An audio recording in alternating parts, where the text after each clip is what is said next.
The first thing I learned about betrayal is that it never breaks into your life with noise.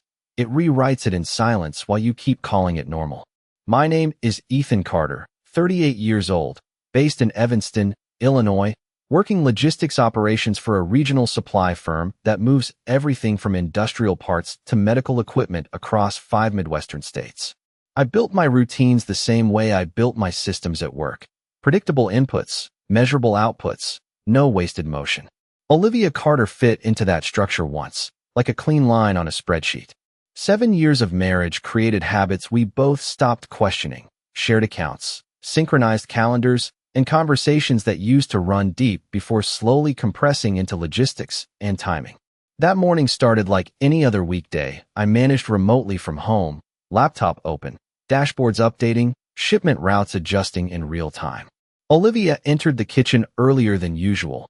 Dressed for a weekend trip, she framed casually as a getaway with an old college friend. She placed her phone face down beside her coffee mug, a small gesture I logged without reacting, the way I would flag a minor anomaly in a system that still functioned. When she mentioned the weekend plans, her voice carried a practiced ease, but her messaging pattern told a different story. I had already seen a name surface twice in her recent notifications: Daniel Hayes, her ex from years before our marriage, someone she once described as closed history. I didn't interrupt her explanation. I let her words complete their circuit while I mentally mapped inconsistencies, departure time gaps, vague location details, and a sudden shift in her usual precision when planning. After she left for work, I opened my home terminal, not out of impulse but procedure, and reviewed shared financial alerts, location sync history, and calendar overlaps. Nothing screamed alarm on its own, but systems rarely fail in isolation. They drift. I traced small deviations, late-night message spikes, a pattern of deleted previews, and a recurring window of silence late Friday evenings that didn't align with her stated commitments. At work, I've seen supply chains collapse from smaller fractures than this. One misrouted container, one unlogged transfer, one ignored alert. Trust operates under the same principle. I didn't confront her that night. Instead, I cross-referenced Daniel Hayes' digital footprint through publicly accessible professional records and confirmed his relocation back to Chicago 6 months earlier. The data didn't accuse, it aligned. By evening, I compiled a quiet timeline. Nothing dramatic, just facts arranged in sequence, the kind that starts to form shape only when viewed together. Olivia returned home later than expected, carrying the calm confidence of someone who believes the narrative remains intact. She placed her keys on the counter exactly 2 inches from where she always did, a detail so precise it felt rehearsed. I watched her move through the house, noticing how distance had become easier for her to maintain without explanation. When she mentioned again that she would leave early Saturday morning, I nodded once, committing nothing verbally. That night, after she went to bed, I reviewed the compiled data again and added one final entry: a confirmed reservation under Daniel Hayes' name at a cabin 2 hours north for the exact same weekend window she had described as girls' trip logistics. That single overlap shifted everything from suspicion to structure, and I realized the next decision wouldn't be about what I knew, but about what I would allow to continue until it revealed its full cost. The confirmation from the weekend reservation data shifted my workflow from observation to controlled validation. I treat uncertainty in relationships the same way I treat variance in logistics data. You do not react to one signal. You map convergence across multiple channels until the pattern becomes self-correcting. I opened a secure tracking dashboard tied to shared services we both used over the years, starting with financial authorization logs linked to Olivia's card activity. A pattern emerged within minutes. On Friday afternoon, she triggered a fuel purchase 30 miles north of her stated route, followed by a short stay at a roadside market receipt that did not align with her described destination. I cross-referenced that against the reservation footprint under Daniel Hayes and found temporal overlap within a 20-minute margin. That margin mattered. In operational terms, that level of alignment rarely occurs by coincidence when independent actors claim unrelated movement. I escalated the analysis by isolating communication bursts tied to her device metadata rather than message content. The system flagged repeated encrypted messaging windows opening late at night over the past 11 days. each session lasting under 4 minutes. Too short for casual conversation, too structured for spontaneity. I exported the dataset into a timeline matrix and layered it against her calendar entries. Every busy block she labeled matched at least one external interaction spike.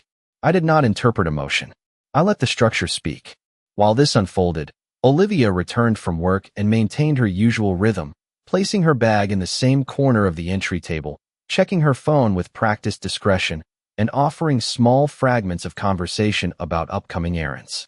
I responded with calibrated neutrality, asking questions that held no emotional weight, only confirmation points, departure time, route expectation, and contact availability.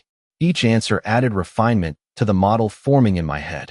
Later that evening, I accessed a secondary verification layer through a friend who works in regional hospitality management systems. Without exposing intent, I requested occupancy confirmation trends for the cabin associated with Daniel Hayes.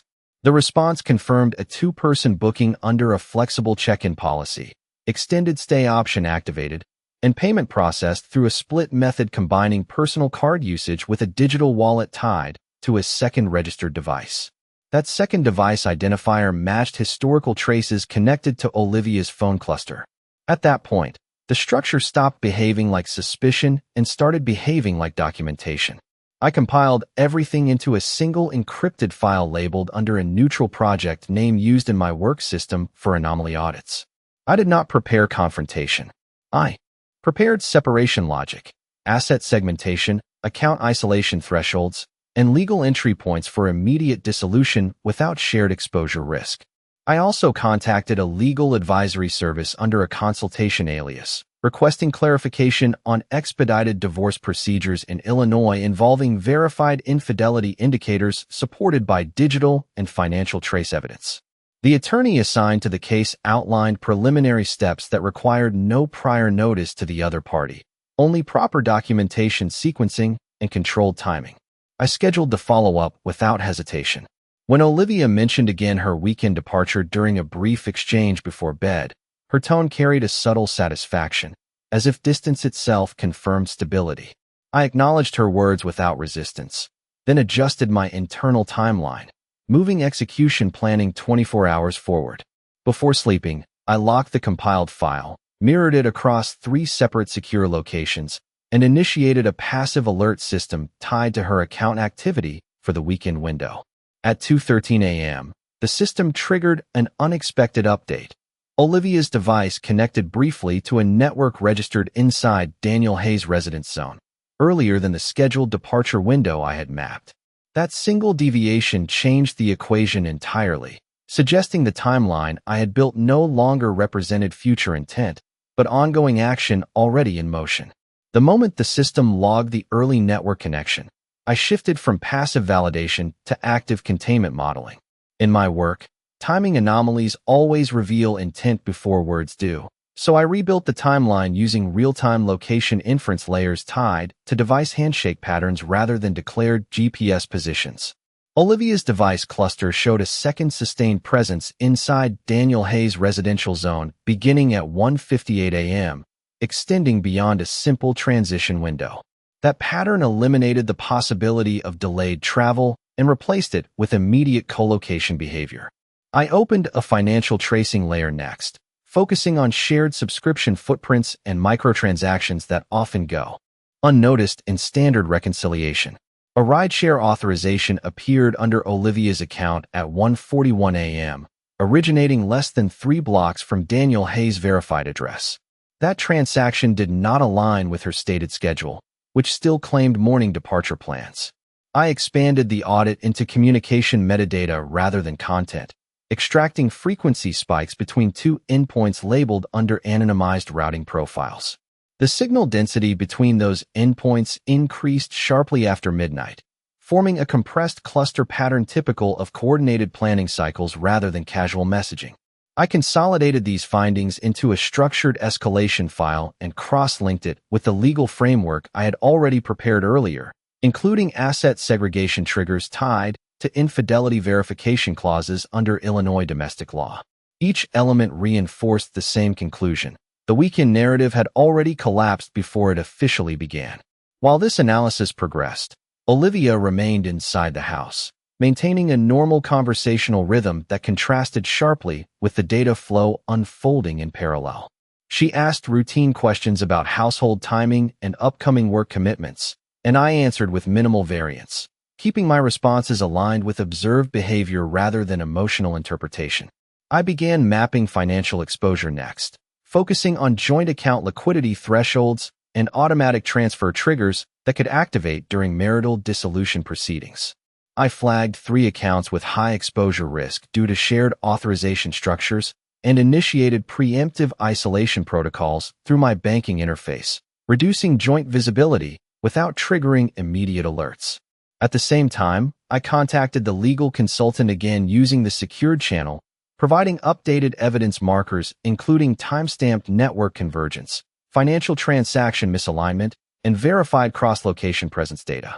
The attorney escalated the classification of the case to expedited review status, noting that the combination of digital trace alignment and financial overlap strengthened the basis for immediate filing without prior disclosure. I scheduled document preparation for early morning execution and requested draft filings be structured to prioritize asset protection and rapid injunction eligibility. Around 3:22 a.m., the monitoring system flagged another deviation. Olivia's device disconnected from the expected network zone and reappeared briefly on a transit corridor node moving westbound, indicating relocation away from Daniel Hayes' residence earlier than any planned return cycle. That movement introduced a new variable into the model, suggesting either a rapid exit from the location or an unplanned shift in coordination. I marked the event as high-priority anomaly and re-ran the predictive trajectory model, which returned a compressed convergence window pointing toward an unexpected return to the shared residence far earlier than the scheduled weekend endpoint, forcing immediate recalibration of the final execution timeline.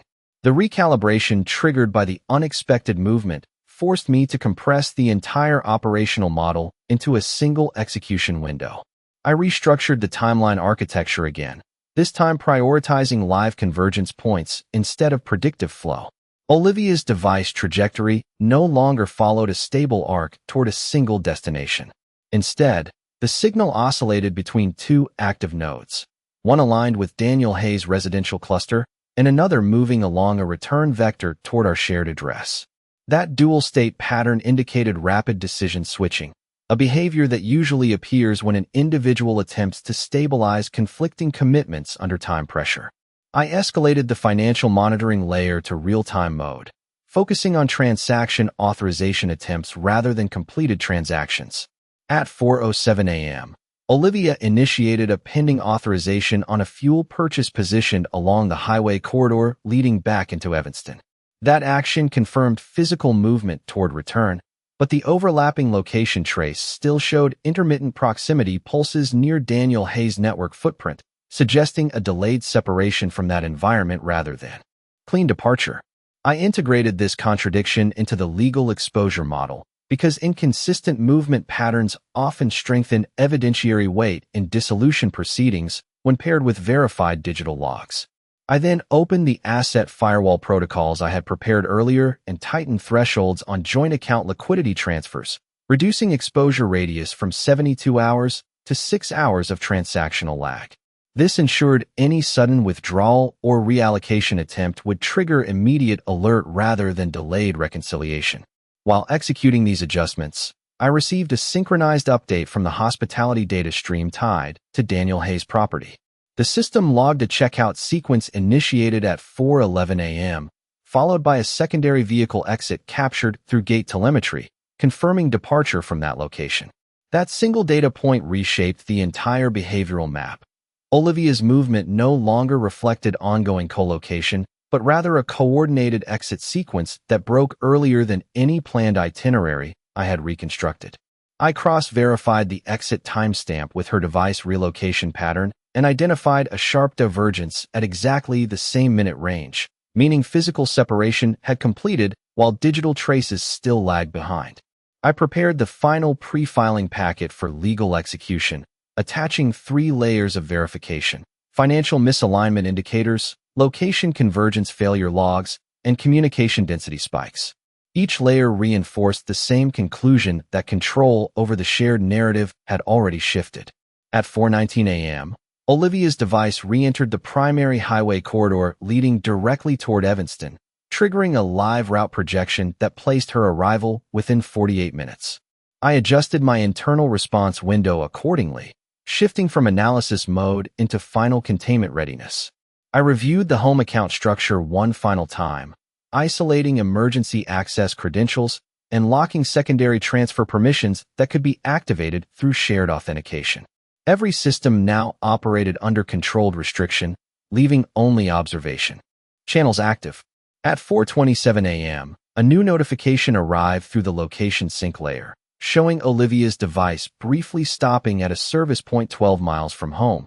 And during that stop, a secondary encrypted message session opened for exactly 32 seconds with a previously unseen endpoint identifier that did not match any known profile in my dataset, introducing an unknown variable into an otherwise fully mapped system and forcing an immediate reassessment of whether the return sequence represented resolution or the beginning of a final coordinated maneuver. The final approach vector shifted again when the system registered a new behavioral contradiction. Olivia's return route stabilized, while her communication cluster reactivated with increased intensity. I rebuilt the timeline using a weighted trust model instead of raw location data, prioritizing actions that required intent rather than passive movement. At 4:41 a.m., her device exited the service point and locked onto a direct corridor toward Evanston. But the encrypted messaging channel reappeared for a second burst lasting 26 seconds, this time routed through a rotating proxy node commonly used to mask interpersonal coordination.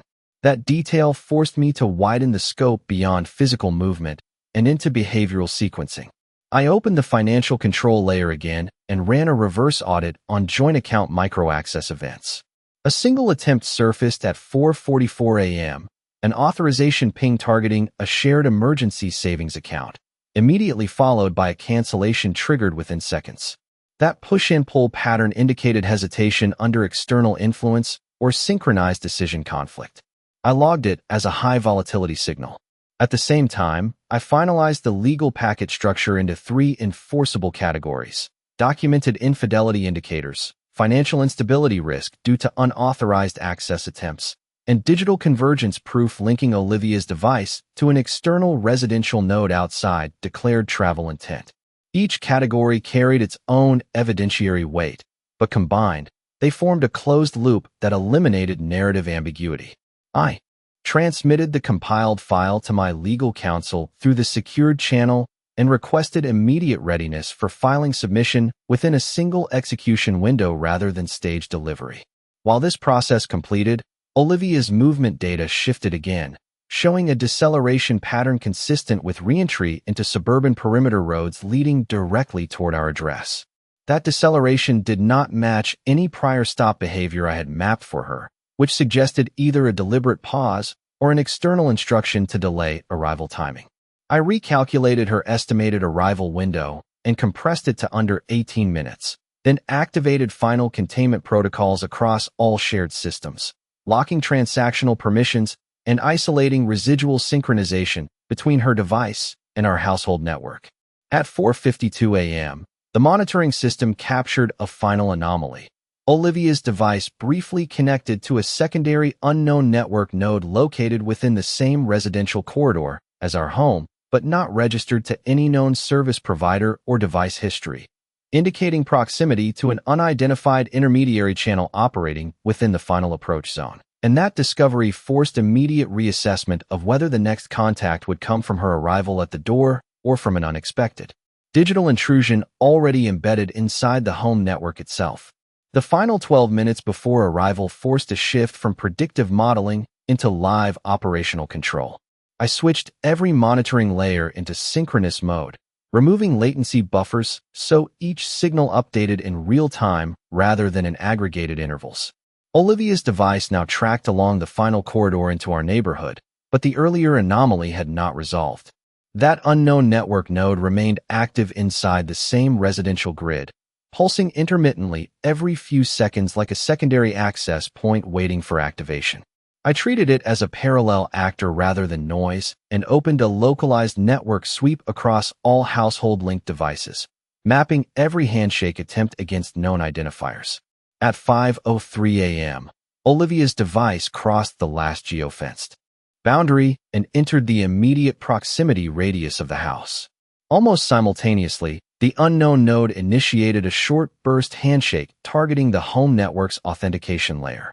That coincidence established intent rather than coincidence, suggesting coordinated timing between physical arrival and digital probing. I activated the legal execution protocol through my attorney's secure line, sending a final readiness confirmation for immediate filing upon confirmation of entry. The system I built for financial containment had already locked shared liquidity channels, but I extended protection to communication endpoints, isolating household Wi-Fi authentication keys to prevent external injection attempts. At 5:06 a.m., I observed a direct disruption attempt against the router's admin handshake sequence, originating from the same unidentified node detected earlier. The signature did not match Olivia's device, nor did it match Daniel Hayes' known profiles, indicating a third vector operating within proximity range. That realization forced a structural reassessment. The situation no longer involved two individuals acting within predictable relational conflict, but a potential third-party interference layer embedded within the communication flow. I opened a forensic trace module and began reconstructing the signal path in reverse, identifying relay hops that bounced through commercial mobile towers before terminating within 3 blocks of our residence. The pattern resembled a portable relay setup rather than a stationary device, suggesting physical presence nearby, but outside direct visual range. At 5:09 a.m., Olivia's device registered at the front perimeter of the property, signaling full arrival. However, the unknown node simultaneously intensified activity, initiating a second authentication probe aimed at the home network's secondary access layer reserved for trusted device synchronization. I denied all handshake requests through preemptive firewall segmentation, forcing isolation between external signals and internal systems. At that moment, the entire structure of my preparation converged into a single decision point. Either the situation ended at the door as expected, or the system embedded inside the network would attempt one final escalation before physical entry. I opened the legal trigger file on standby, cursor positioned for instant submission, while simultaneously isolating power control to non-essential smart devices to eliminate any potential external manipulation. At 5:11 a.m., the front entry sensor logged motion consistent with a keycard-level access attempt, yet no authorized credential matched the request. The system flagged it as forced authentication simulation rather than legitimate entry. That discrepancy confirmed what the network data had already suggested. Something or someone was attempting to synchronize digital intrusion with physical presence at the exact moment of return. And just as I prepared to finalize the legal submission sequence, the internal security feed captured a second device signature inside the home perimeter itself, stationary, unidentified, and fully connected to the private network I believed was isolated, revealing that the breach had already succeeded before the door even opened. The confirmation of an active internal connection inside the home perimeter forced an immediate shift from external containment strategy to internal system lockdown logic. I isolated every subsystem linked to household infrastructure and rebuilt the network map from root authentication upward, treating the environment as already compromised rather than potentially breached. The unknown device signature maintained a stable presence inside the private network, occupying a static node with periodic handshake attempts directed toward administrative control channels. That behavior indicated persistence rather than infiltration, meaning the system was already embedded and actively waiting for escalation conditions. I initiated a full credential rotation sequence across all connected household devices, invalidating shared authentication tokens tied to Olivia's profile and severing automatic trust relationships between endpoints. At the same time, I ran a deep forensic audit of router-level logs, reconstructing the exact moment of first intrusion. The entry point traced back through a layered relay chain that bypassed standard ISP routing filters, suggesting pre-configured access rather than opportunistic entry. While this analysis progressed, Olivia's physical entry sensor activated at the front threshold, confirming her presence at the immediate boundary of the house. I did not initiate contact. Instead, I redirected all attention to the internal network anomaly, which now escalated its activity pattern, shifting from passive handshake attempts to structured authentication sequencing targeting the home's central hub. That transition marked intent evolution from observation to control probing. I segmented the network into isolated partitions, ensuring that even if one layer responded, it could not propagate trust signals to adjacent systems. At 5:13 a.m., Olivia crossed into the entry sequence, but simultaneously the internal device triggered a synchronized access request using a credential signature that did not match any registered household profile. That mismatch confirmed external control injection rather than residual access memory. I escalated the legal execution file to pending submission status, preparing immediate transmission upon confirmation of full system breach acknowledgement. My analysis model updated again, incorporating the possibility of coordinated dual-layer manipulation, one physical presence at the door, one digital actor already inside the network architecture. The convergence of both vectors created a scenario where traditional confrontation logic no longer applied, because the breach existed simultaneously in space and system. I initiated a containment failsafe designed for irreversible isolation, severing all smart device interlinks and forcing the network into offline verification mode, cutting external communication channels entirely. At that moment, the internal device attempted one final escalation, triggering a rapid sequence of authentication floods aimed at regaining administrative control before isolation completed. I executed the final lock sequence, freezing all access layers at the kernel level and locking the system into read-only state. As the lockdown completed, a new signal appeared on a previously inactive backup channel reserved for emergency manual overrides, and the identifier attached to that signal matched a profile that should have been permanently removed from all shared systems 6 months earlier, revealing that the true source of intrusion had not originated from outside at all, but had been reactivated from within the household trust architecture itself. The reactivation of a legacy identifier inside the emergency override channel forced a complete reassessment of trust architecture within the household system.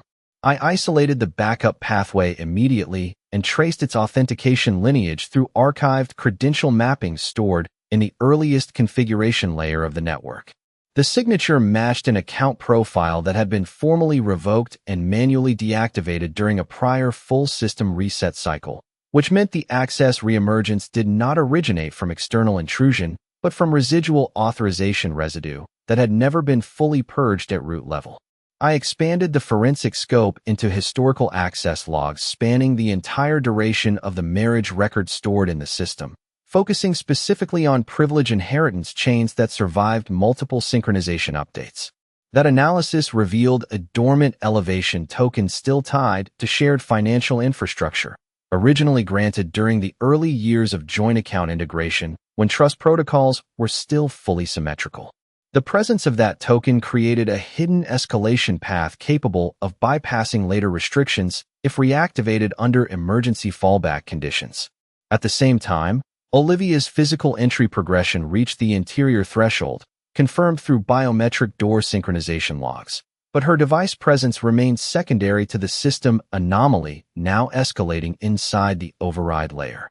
I shifted priority to containment of the legacy credential rather than external perimeter monitoring, because control of internal architecture determines system integrity far more than physical proximity. I initiated a full revocation cascade targeting all inherited authentication privileges, systematically collapsing every historical trust link embedded in shared financial and digital infrastructure. During this process, the override channel triggered a silent confirmation pulse indicating active utilization rather than passive existence, meaning someone had deliberately accessed the dormant pathway in real time. I cross-referenced timestamp alignment between that pulse and Olivia's entry sequence and detected a near-perfect synchronization window of under 15 seconds, establishing coordinated timing between physical presence and internal system activation. I escalated the legal readiness file to immediate execution status and prepared direct submission to the court relay interface configured earlier for expedited filing under verified digital evidence classification. At this stage, the system no longer represented a simple breach scenario, but a layered control conflict between historical access rights and current administrative authority. I deployed a final integrity seal across the financial containment structure, locking all joint asset pathways under irreversible freeze conditions pending legal adjudication. Simultaneously, I activated an internal diagnostic audit designed to identify the origin point of the legacy credential reactivation, and the results redirected attention toward a previously overlooked synchronization event recorded 8 months earlier during a routine device migration cycle, where a secondary recovery key had been generated and stored under a personal backup protocol never fully removed from shared ecosystem dependencies. That discovery reframed the entire intrusion model, suggesting that the breach did not occur in the present moment but had been seeded during a past configuration event and only now reached activation threshold. And as I prepared to isolate the final access thread, the override system issued a new authentication request originating from inside the house network itself, carrying the same legacy signature that should have been permanently erased, signaling that control had already begun shifting. Before any physical confrontation could even begin, the final override cascade resolved into a single coherent truth as I consolidated every remaining data stream into one locked diagnostic frame.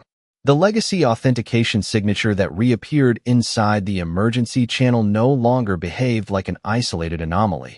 It operated as an active controller embedded within the system's root trust hierarchy.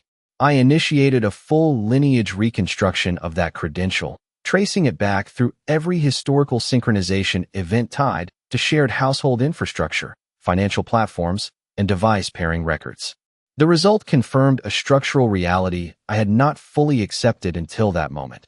The system never fully separated the original shared authority layer from the current restricted architecture, which meant the breach did not enter the system recently, but reactivated from a dormant authority path that had always remained partially alive. I executed a complete privilege collapse across all residual shared access nodes, forcing every inherited token into invalidation, then rebuilt the entire authorization model from a zero-trust foundation where no historical identity carried default privilege. At the same time, Olivia's physical presence stabilized inside the house perimeter, confirmed through sequential biometric alignment logs. But her behavioral timing no longer mattered as an independent variable because the system itself had already split into two competing control sources. One originated from my active administrative layer, and the other from the reactivated legacy credential now issuing structured commands through the emergency override interface. I analyzed the command pattern and identified something critical. The override was not attempting random access. It followed a deliberate escalation path aimed at financial control restoration, specifically targeting dormant shared asset pathways that still contained residual liquidity permissions. I immediately engaged the final containment protocol, locking all financial systems under irreversible judicial hold status and severing external transaction capability across every linked institution. While this executed, I opened the final legal submission interface and transmitted the complete evidence package to my attorney, including synchronized timestamps, authentication lineage maps, financial access attempts, and network intrusion reconstruction logs. The submission did not wait for confirmation. It executed under pre-authorized emergency litigation protocol I had configured earlier for irreversible trust collapse scenarios. At 5:18 a.m., the override system attempted a final escalation by invoking the original recovery key embedded in the early marriage configuration layer, triggering a direct handshake request into the core household authentication domain. I intercepted the request at kernel level and forced a full trace reveal, exposing the identity behind the legacy credential as a reactivated trust profile tied to the original shared account structure, proving that the control chain had been preserved through years of unnoticed system inheritance. At that exact moment, all remaining ambiguity dissolved into a single operational fact. The conflict no longer centered on misunderstanding or emotional rupture, but on a formal battle for authority over a system that had silently carried dual ownership long after the relationship itself had ended.